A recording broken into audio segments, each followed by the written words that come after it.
But there's always been this belief that consumer spending can, in essence, keep us out of a recession. Do you think that's true? Well, yes, until it doesn't. I mean, it's like all those things. It's like bubbles work until they don't. But no, I do think that it is important to remember a couple of things about the U.S. economy. Number one, yes, tariff uncertainty is a big deal.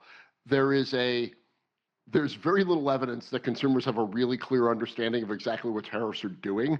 As if, for instance, consumers are blaming tariffs for grocery inflation, which doesn't make a ton of sense because very little food in the United States is actually imported from countries that we charge tariff on.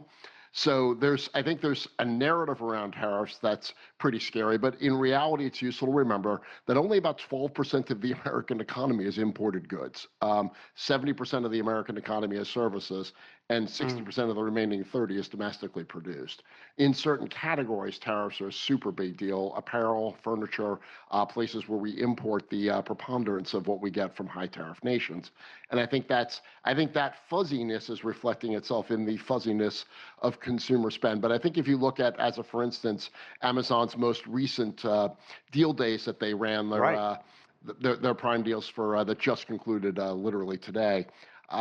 Early signals on that were that shoppers approached that with some trepidation, some uncertainty, and they weren't doing the early holiday gift shopping that you might have expected, and were in fact using those deals to stock up more on basic needs rather than on aspirational goods or gifting.